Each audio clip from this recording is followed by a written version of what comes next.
தா இதுக்கு தான் நான் மிரட்டி கூட்டு வந்தியா? ஆமா. ஆ தம்மா தூண்டு இருந்துட்டு எவ்வளோ பெரிய வேலை பார்க்குற நீ. எப்படி இவ்வளோ பெரிய பிரச்சனையை உங்களால் சமாளிக்க முடியும்னு தெரிஞ்சது மேடம்? எல்லாம் உன்ன மாதிரி ரவுடி ஃப்ரெண்ட் இருக்கிறதுனால தான். இவ வேற ஆகும்னா. அதுவும் சிவா நல்லா படிக்கிறவன், கிளாஸ்லயே ஃபர்ஸ்ட். அவனுக்கும் எனக்கும் தான் போட்டியே. கொஞ்ச நாளா ஒழுங்கா படிக்க மாட்டேங்கிறான். அதான் எனக்கு ரொம்ப கவலையாயிடுச்சு. அவன் கிட்ட கேட்டதுக்கு அவன் பிரச்சனைய சொன்னான், அழுதான். அதான் நான் உன்கிட்ட ஹெல்ப் கேட்டேன்.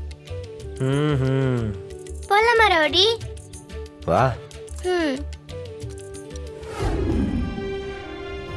என்ன யோசிக்கிற? இல்ல இல்ல ஒண்ணும் இல்ல. இதான் உன் தெருவா? இங்கதான் இருக்கியா? ஆமா. ஆமா, நீ எங்க இருக்க? உன் வீடு எங்க இருக்கு? இப்போதைக்கு வீடுன்னுலாம் ஒண்ணும் இல்ல, கடை தான் வீடு. ஓ, அப்பனா உங்க வீட்ல யாரெல்லாம் இருக்காங்க?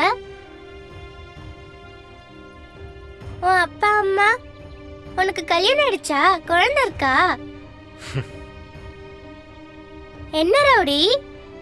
இப்ப எனக்குன்னு யாரும் இல்ல, நான் தனியால் தான். அப்ப யாருமே இல்லையா?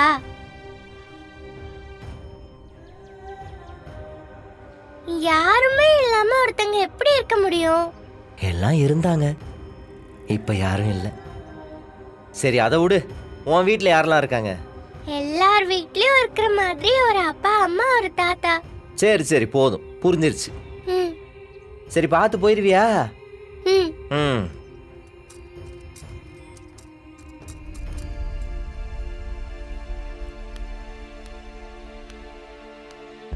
எல்லாருக்கும் இருக்கிற மாதிரி ஒரு அப்பா ஒரு அம்மா ஒரு தாத்தான்லாம் எனக்கு யாருமே இல்லை.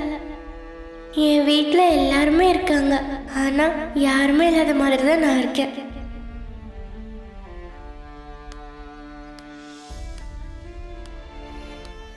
அப்பா சரியில்லை, தாத்தா ரூம் விட்டு வெளியே வரதே இல்லை, அம்மா உயிரோடவே இல்லை. பரவாயில்ல, எனக்கு வீராவும் வள்ளியும் இருக்காங்க. ரவுடி பாவம் யாருமே இல்லை.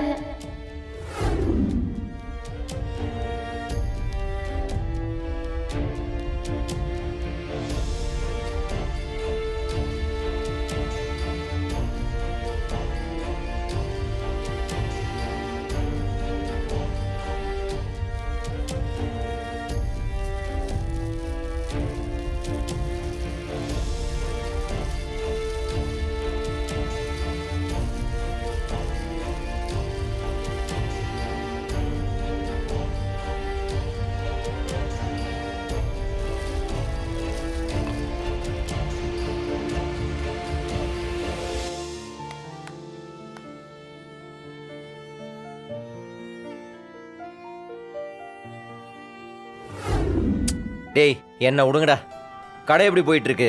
வியாபாரம்லாம் ஒழுங்கா போகுதா? சூர்யா ஒழுங்கா பாத்துக்கிறானா? நல்லா பார்த்துக்கிறாருண்ணா. ஆனால் உங்களையும் ராகவன் அண்ணாவையும் ராமச்சந்திரன் ஐயாவையும் தான் நாங்களாம் ரொம்ப மிஸ் பண்ணுறோண்ணா. நீங்கள் இருக்கிற மாதிரி வராதில்லண்ணா. என்னண்ணா ஏன் இப்படி ஆயிடுச்சு? எல்லாம் சீக்கிரம் சரியாயிருண்டா. யார் இருந்தாலும் இல்லைன்னாலும் அது நம்ம கடை, வளர்ந்துக்கிட்டே இருக்கணும். கடையோட வளர்ச்சிக்கு எந்த பிரச்சனையும் இருக்கக்கூடாது, பார்த்துக்கங்க. சரிங்கண்ணா. அண்ணா ஐயாவை பார்த்தீங்களா? இல்லடா. நாங்களும் ஐயாவை பார்த்து 7 வருஷம் ஆகுதுண்ணா. வீட்டுக்குள்ளேயே முடங்கிட்டாருன்னு எல்லாரும் சொல்கிறாங்கண்ணா. அவரெல்லாம் அப்படி இருக்காருன்னு நினைக்கும் போது மனசுக்கு ரொம்ப கஷ்டமாக இருக்குண்ணா. டேய் எல்லாம் சரியாயிருண்டா, போங்க. சும்மா புலம்பிட்டு இருக்காம போய் வேலையை பாருங்க, போங்க. சரிங்கண்ணா, நாங்கள் வரோம். வாங்க. ஆனால் எல்லாத்தையும் இந்த கூடையில் போட்டுருங்க. நான் இந்த வாழைக்காய் ஃப்ரெஷ்ஷாக இருக்கா? இருக்குப்பா. அதையும் கொடுங்க. தரேன்.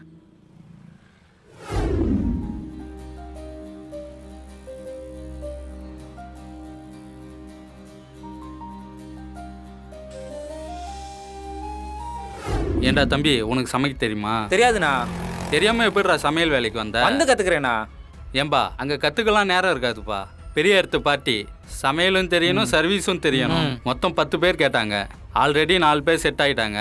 நீங்க 5 பேர் இருக்கீங்க, இன்னும் ஒரு ஆள் தேவைப்படுது. என்ன பண்றதுன்னு தான் தெரியல. வேற யாருன்னா இருக்காங்க? அண்ணா என்ன வேலை? சமையல் வேலைப்பா, டயத்துக்குள்ள வேலையை சர்வீஸும் சேர்த்து பார்க்கணும். 1500 ரூபாய் சம்பளம். வேலை இருக்காது. அதான்ப்பா ஆள் தேடிட்டு இருக்கோம். நான் வரேண்ணா. உனக்கு சமைக்க தெரியுமா? தெரியும்ண்ணா. சர்வீஸு அதெல்லாம் சூப்பரா பண்ணிடலாம்ண்ணா. சரி, வண்டியில ஏறு. ஒன்றும் இல்லை, நீங்கள் இடம் எங்கன்னு மட்டும் சொல்லுங்க. இந்த பொருளெல்லாம் கொண்டு வீட்டில் மட்டும் வச்சுட்டு உடனே வந்துடுறேன். அப்படியா?